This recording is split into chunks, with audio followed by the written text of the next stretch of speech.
Bonjour à tous. Dans la paracha de Vayera, la Torah nous raconte la naissance d'Yitzhak, le fils d'Abraham et de Sarah. Alors que Sarah pourtant était stérile, finalement Hachem va lui permettre d'enfanter. Et le verset qui nous parle de cela nous dit la chose suivante. C'est au chapitre 21, premier verset. Vadoshem pakad et Sarah. Donc Hachem a, en fait, si on devrait traduire littéralement, ce serait à libérer Sarah. Parce que le mot pakad vient de la racine nifkod qui signifie libérer. D'ailleurs, on va le retrouver de nouveau tout à la fin du livre de Bereshit, au chapitre 50, verset 25, lorsque Yosef fait promettre ses frères en leur demandant de récupérer ses ossements lorsque leurs descendants sortiront d'Égypte. Et là, à ce moment-là, qu'est-ce qu'il leur dit? Pakod, Ifkod, Elohim, Etrem. C'est-à-dire que vous allez être en Égypte, mais ensuite, vous allez être libérés d'Égypte. Yosef a déjà une vision prophétique. Sauf que lorsqu'il écrit Pakod, alors dans la Torah, on va écrire le mot Pakod sans le vav. C'est-à-dire que d'un point de vue de l'écriture, le mot Pakod qu'on trouve à la fin du livre de Bereshit, lorsque Yosef s'adresse à ses frères, s'écrit exactement de la même manière que le mot Pakad qu'on voit dans la paracha de cette semaine concernant Sarah. Donc c'est seulement la ponctuation qui va différencier ces deux mots. Mais la racine reste la même et le mot lui-même tel qu'il s'écrit reste exactement le même. Alors pour expliquer cela, le Ben Ishraï dans son livre Benayahu Ben Yehoyada de commentaires sur la Torah va nous rapporter les paroles de Rabbi Chaim Vital, l'élève du Harizal, dans le Sefer Alikutim, qui est en fait un livre de commentaires selon la Kabbalah sur les parachiotes de la semaine. Et on va comprendre en fait que dans ce mot pakad est caché le secret de la lumière divine qui se révèle pour apporter la délivrance. Je vais vous lire les paroles de Rabbi Chaim Vital et on va essayer, B'ezrat Hashem, de les traduire et de les expliquer. Donc ce que je vous lis ici se trouve dans le Sefer Alikutim sur la paracha de Vayechi, sur le verset donc, qui a été dit par Yosef lorsqu'il dit Pakod, Ifkod, Elohim, Etrem. Et là, donc, nous dit Rabbi Chaim Vital, Chaser Batorah. Donc, il manque une lettre, en fait, dans le mot Pakod, il manque le Vav. Leodiaenu, Sod a Geoula. C'est pour nous révéler le secret de la Geoula. Ve'efsek agalut me'ezhem ba. Et grâce à quel nom d'Hachem va avoir lieu la fin de l'exil.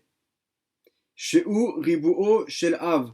Donc en fait, il faut savoir que le nom d'Hachem, qui s'écrit le Yud, ensuite le He, ensuite le Vav et ensuite le He, on a différents moyens pour faire ce qu'on appelle le remplissage. C'est-à-dire qu'en fait, chacune des lettres, on va l'écrire avec les lettres qui permettent sa prononciation. Par exemple, le Yud, on va l'écrire Yud, Vav, Dalet. Ensuite, le He, on va l'écrire He, Yud. Ensuite, le Vav, donc on va l'écrire tel qu'il se prononce, Vav, Yud, Vav.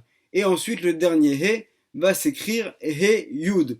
Donc, il y a différents moyens pour remplir, en fait, les lettres du nom d'Hachem, étant donné que, par exemple, le Yud ne va jamais changer, il va toujours s'écrire Yud, Vav, Dalet, alors que le He, par exemple, peut s'écrire He, Yud, ou il peut également s'écrire He, Aleph, ou il peut aussi s'écrire He, He. Et en fait, selon la manière dont on va faire le remplissage des lettres, ça va indiquer à quel niveau on se trouve.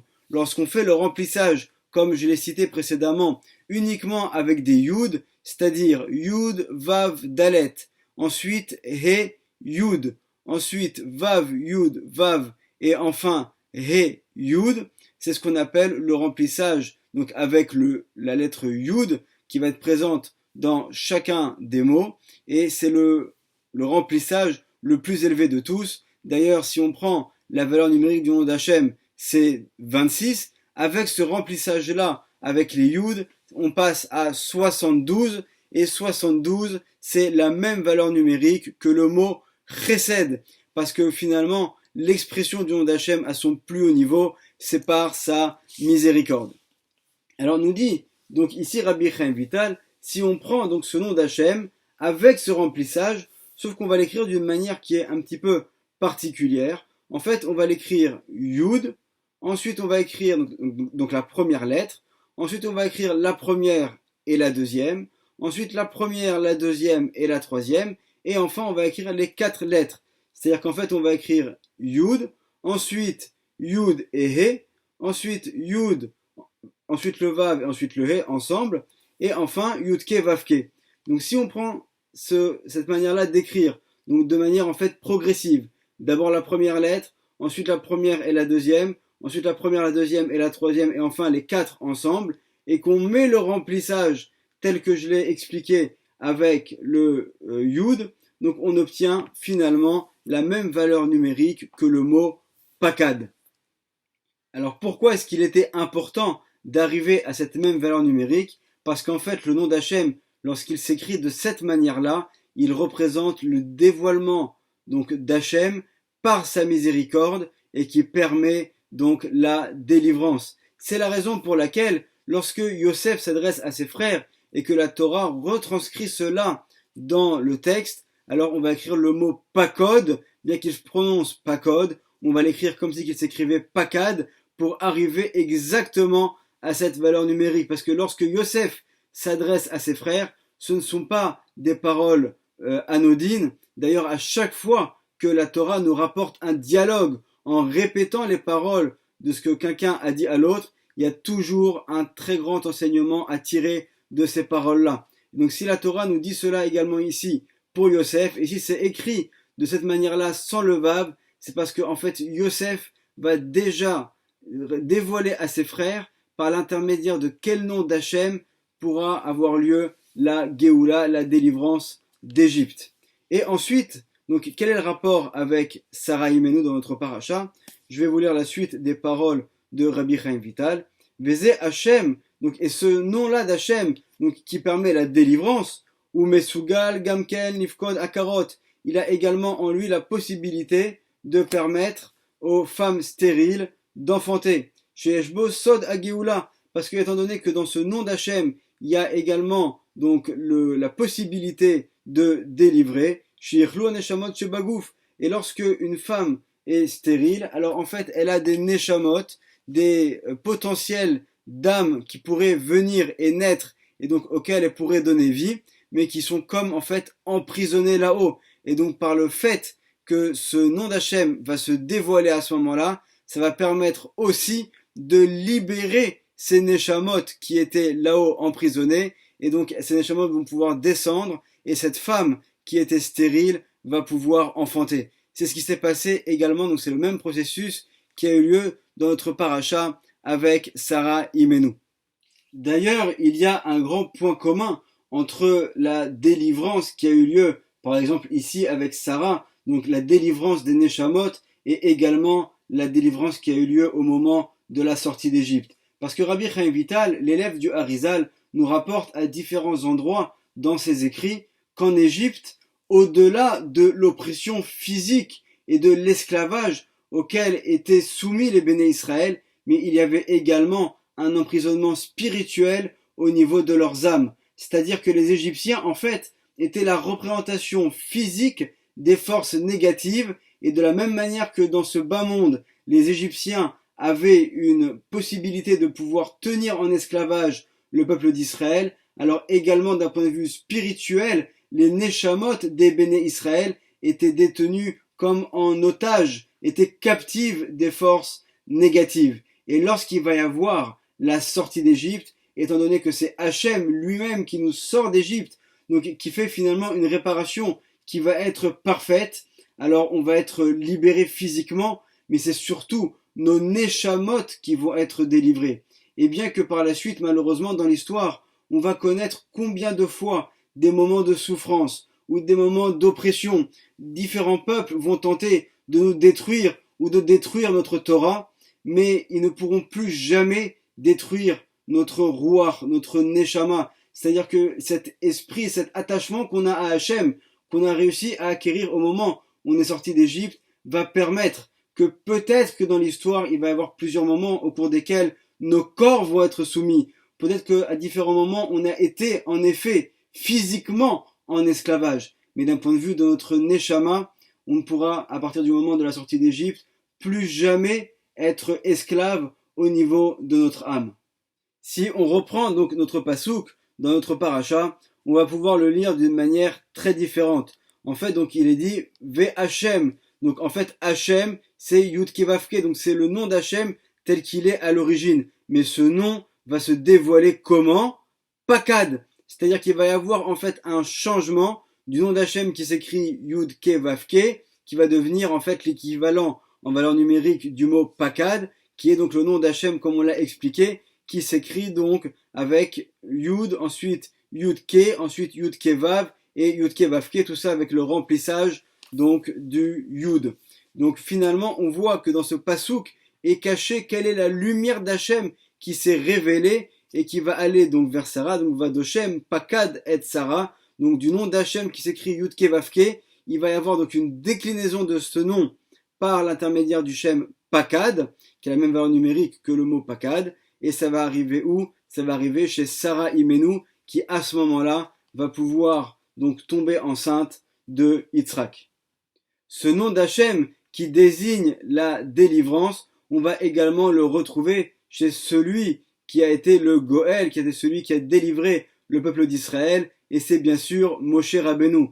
Moshe Rabbeinu, si on prend la valeur numérique de son nom, le même de Moshe c'est 40, le Shin c'est 300 et le He c'est 5.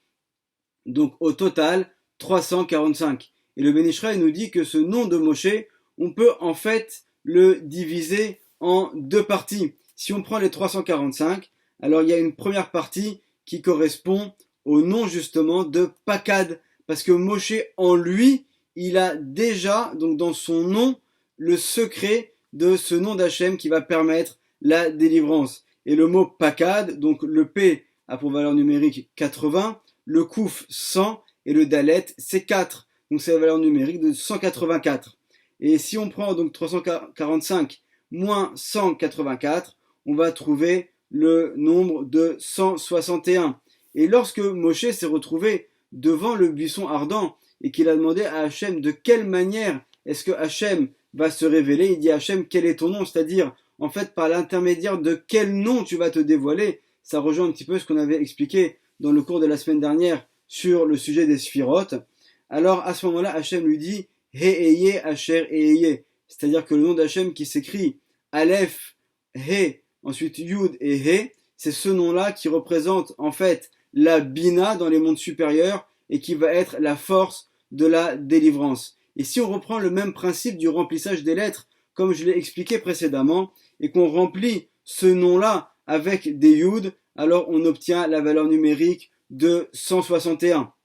Donc finalement, on voit que Moshe Rabbeinu, dans son nom même, il a les deux noms d'Hachem. Celui qui s'écrit Yud Kevavke, mais selon la déclinaison qui représente donc la délivrance par la miséricorde, mais il a également le nom d'Hachem qui s'écrit Aleph, He, ensuite Yud et He, qui représente la révélation de la Bina. Donc c'est une délivrance, mais qui est plutôt du côté de la tribu de rigueur, et là avec son remplissage du Yud, qui est donc en fait à son plus haut niveau. Donc on voit que dans le nom même de Moshe Rabbeinu, on va retrouver donc les deux noms d'Hachem qui représentent la délivrance. Le Ben Ishraï termine avec un enseignement magnifique en nous disant qu'on trouve une allusion également à cela dans le livre de Shirachirim, le Cantique des Cantiques, écrit par le roi Salomon, au chapitre 5, verset 2, où il est dit « Kol Dodi, la voix de mon bien-aimé ». Dans Shirachirim, le mot Dodi, qui littéralement ce serait donc un oncle, signifie en fait mon bien-aimé, parce que dans les relations familiales, l'oncle est celui qui va toujours gâter ses neveux et ses nièces sans n'avoir aucune obligation, contrairement aux parents qui vont parfois devoir gâter leurs enfants et parfois aussi devoir les réprimander, alors que l'oncle finalement, il est là juste pour profiter de ses neveux et nièces. C'est la raison pour laquelle c'est mentionné ainsi dans Shirachirim. Donc le verset nous dit « Kol Dodi, la voix de mon bien-aimé, Dofek, elle frappe, Pitrili, donc ouvre-moi Achoti, Rayati, donc ma sœur et ma compagne, Yonati, Tamati, et donc ma colombe et celle qui est en fait parfaite. Et nous dit ici le Ben Ishraï, qu'est-ce qu'il est écrit? Donc la voix de mon bien-aimé, Dofek, Dofek, si on l'écrit donc sans le vav de nouveau, alors on retrouve les mêmes lettres que Pakad. Dofek s'écrit Dalet, P, Kouf, et Pakad, c'est P, Kouf, Dalet. Donc de nouveau ici, en fait dans ce verset, on a une allusion à la délivrance finale. Et donc on demande à Hachem, on veut entendre ta voix, on veut que tu te révèles, on veut que tu frappes. C'est-à-dire ici, en fait le fait de frapper, c'est ce dévoilement de la miséricorde d'Hachem qui annonce la délivrance. Mais cette fois-ci, on veut que cette délivrance elle soit une délivrance finale, de telle sorte à ce que nous, on soit appelés donc comme une sœur, comme une bien-aimée, comme une colombe, comme en fait finalement donc une relation avec Hachem qui va être à son plus haut niveau et qui est l'équivalent de la relation qu'il y a entre un homme et une femme au sein d'un couple. Donc Bezrat Hachem, c'est par cette prière qu'on va terminer ce Dvar Torah en demandant à Hachem de se révéler, de dévoiler donc ses noms saints par l'intermédiaire passera donc sa lumière infinie pour permettre notre délivrance et la venue du Mashiach. Bimera, Beyamenu Uberachamim, Amen ve Amen, Shabbat Shalom.